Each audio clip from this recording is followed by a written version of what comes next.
Hello, it is Kelly from Three Sweet Peas, and today I am going to show you why Lightroom is so fantastic for editing. So I have a few key things that I want to show you that you might not know about Lightroom, and it can really speed up your editing and improve your photography. So let's get started. This is an image of me taken last week. Yes, I'm very pregnant. It's on my bed in my bedroom. It's north-facing light. The window is off to the right, and you can see the image is a little bit underexposed. I was shooting at a pretty high ISO of 1000, and so yes, the image is a little bit noisy. Now, what I'm going to show you today is what I do on my images and why. So this image has absolutely nothing applied to it. I have zeroed out absolutely everything over here in the settings. There's nothing left.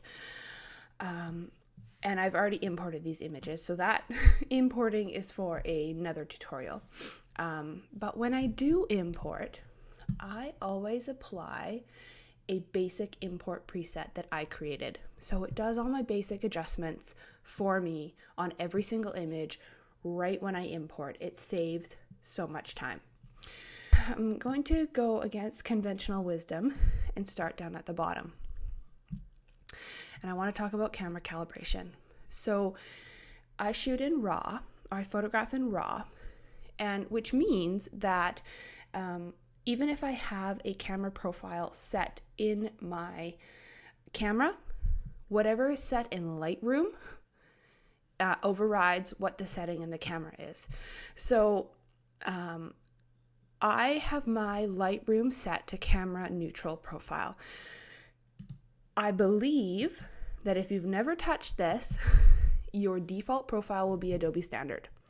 Because when I upgraded to Lightroom 4, it reset all of everything, and it reset my profile back to Adobe Standard, and it was irritating. So the reason I don't like it, and this is personal preference, is that I just find it's too pink and too contrasty.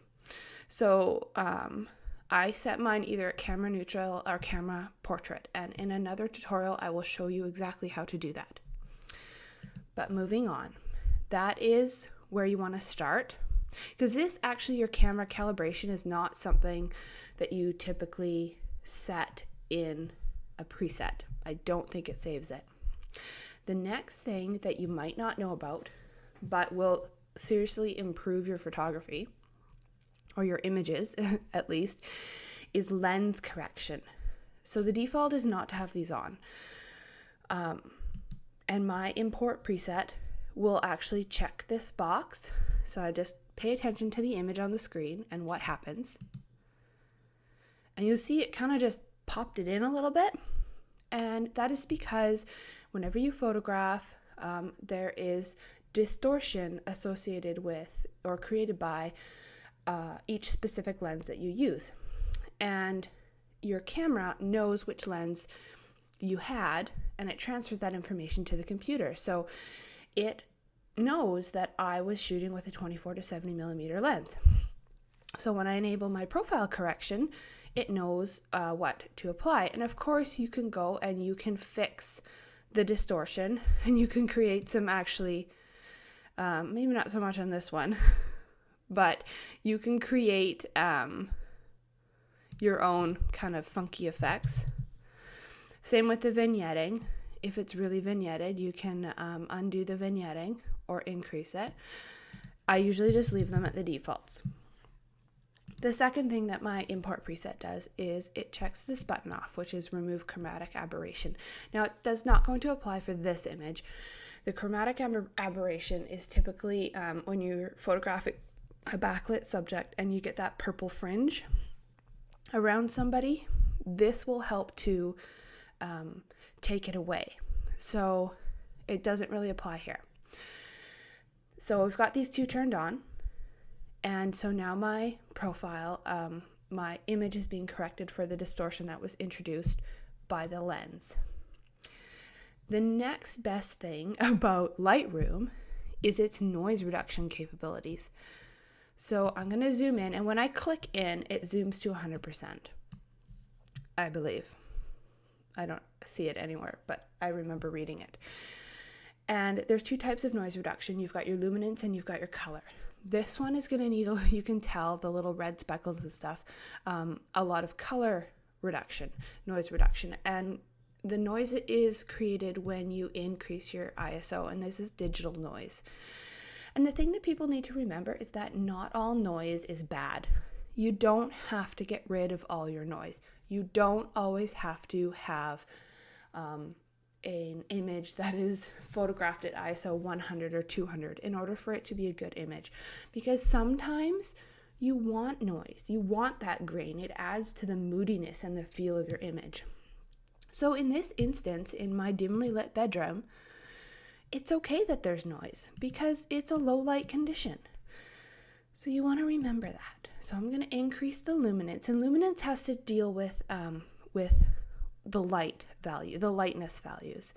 And color, which is what we're more concerned with here, is what's going to take out and smooth away most of the noise that you see in this image. And you can see it's decreased in the wall and it's decreased in my skin, and it has softened the entire image a little bit, which is what noise reduction does. But I am going to sharpen this again.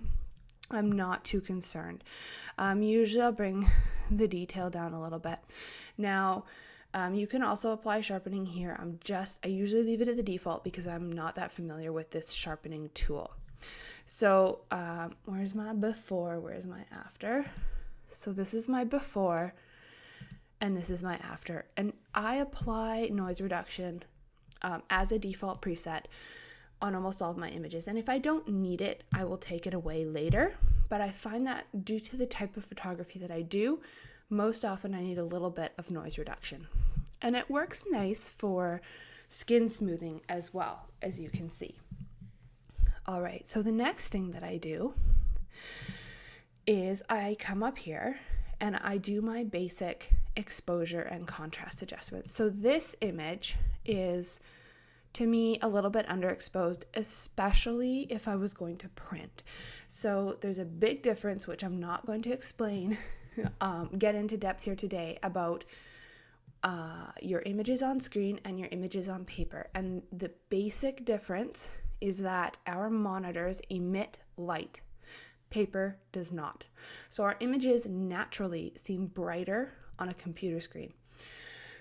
So you need to keep that in mind when you're preparing an image for print. You typically need to lighten it.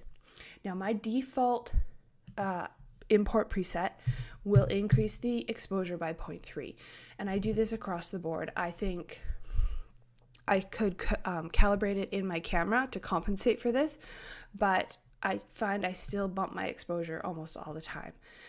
I also typically increase my shadows and I increase my blacks. And this is just decreasing contrast. And it's lightening shadows. Sorry. There we go. So if I go to my before, and there's my after. So I've increased it by 0.3, the exposure overall globally, and then I've increased my shadows and my blacks. Now, on this image, I still think it's a little bit underexposed, so I actually will bump it up to about 0.7. Now, some people say that they will never go above 0.5 because it adds too much noise and blah, blah, blah, blah, blah, degrades the quality of your image. And I say that, yeah, if I had a seriously underexposed image and I was trying to bump it up by 1.5 or 2, then yeah, it's a dead image. There's nothing you can do about it. But with Lightroom, maybe it's Lightroom 4, I'm not sure, I find that I can push this maybe to +1, and then I start to lose too much quality in my image. But for this, it's okay. I'm okay with the noise here. And I like that it's a little bit brighter because I know when I print it, it's going to come out darker. Those are my basic, oh, no, there's one more. Sorry, guys. Going back down here, I typically apply vignetting to most of my images. And all that vignetting does is it darkens the sides of your images, and Lightroom does a really good job of this. It really does. It has different effects, different ways that it can create the vignette through the paint overlay, color priority, highlight priority. I typically just leave it at highlight priority.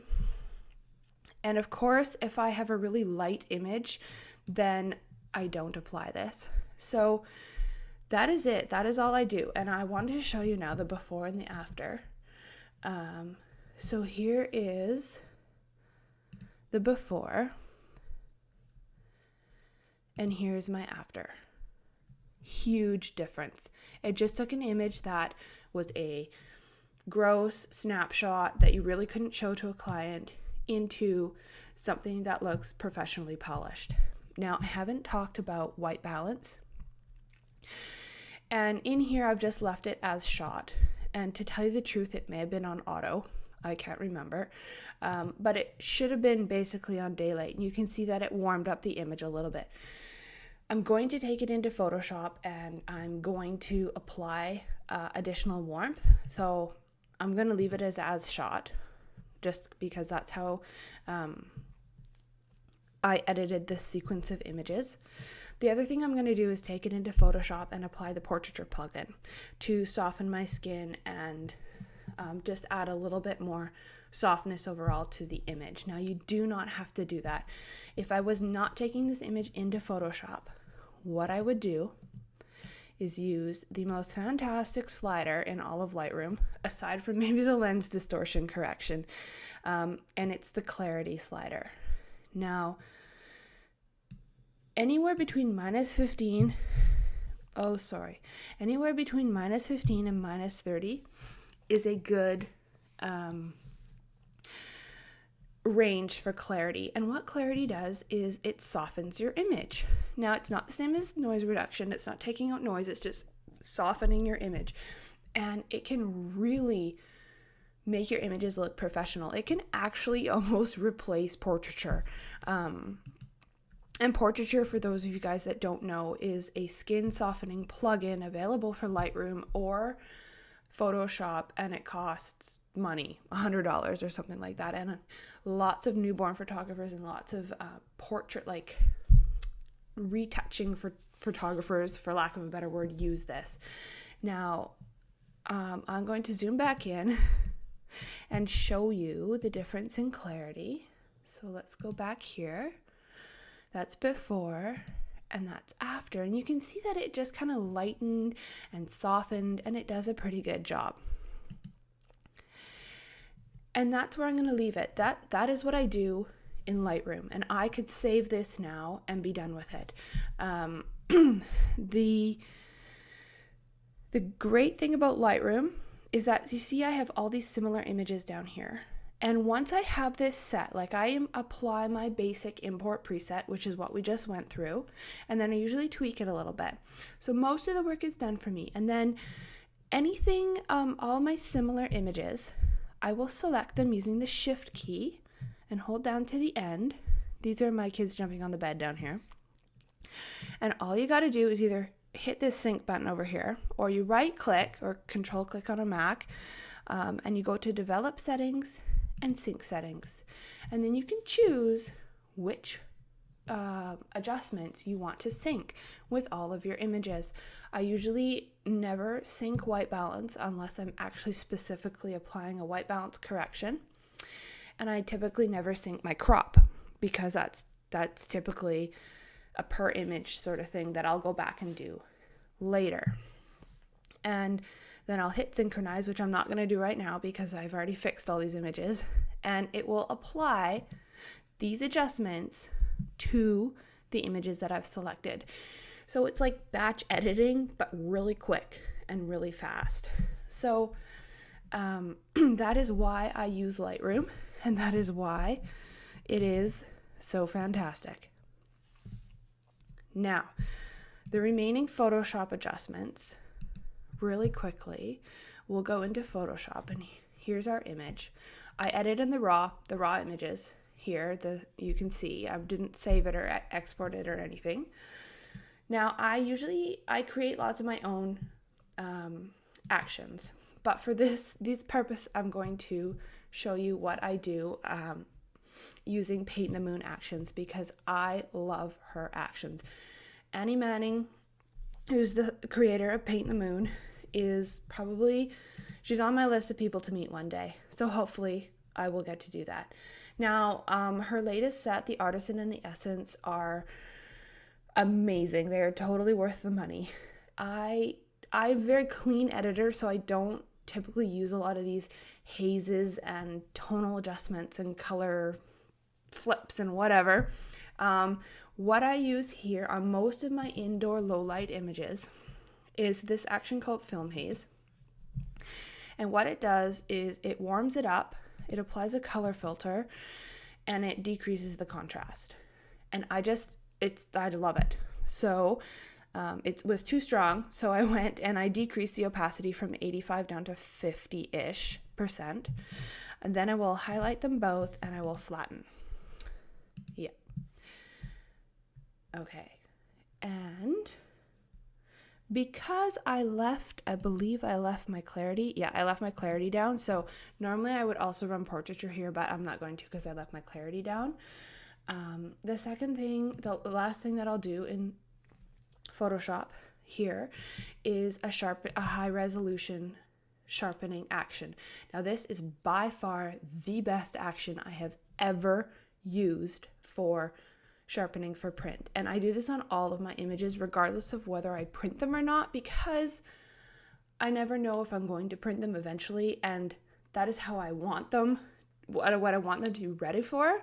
So I don't want to be like, oh, did I run this action on this image a long time ago? I can't remember. So I just apply it. And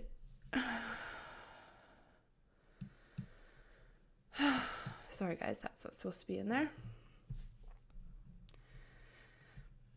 And it's going to sharpen it, and then I will and actually it's probably hard for you guys to see, so I'll zoom in a little bit. It's going to look over sharpened, trust me. But again, printing needs extra sharpening. So it's gonna look over sharp on your monitor, but it's okay when you print. It's actually fantastic when you print. My printer loves it. I shouldn't say my printer, like my at-home printer, but the lab that I send it to loves it. And then Command or Control E will flatten that, and then I will just save it as a JPEG, as a subset of my session folder, and be done with it. I'm not going to do that because I've already saved it. And then I will Control W to close it, or Command W on a Mac, and I don't ever save my edits. It's probably not the safest thing to do, but really, I don't do a lot in Photoshop. I do most of my work in Lightroom. And that is it. That is what I wanted to share with you guys today. So I hope that you found that useful. You will save yourself so much time, and you can make your images look so professional just using Lightroom. It's completely worth the money. It's not that expensive. I think it's less than $200. And that is it. I have a lot more tutorials lined up to show you on the greatness of both Lightroom and Photoshop. So please subscribe to my YouTube channel. And if you like this video, please give it a thumbs up and share it with people that you think will find it useful. My very last call to action is if you would like to be notified about when I post more stuff on my blog, please come over to 3 Sweet Peas and click on free updates, and you will get weekly inspiration tips and tutorials. You'll never miss anything again. So I will see you guys at the very least within a week, and I hope you enjoyed this. Thank you for listening.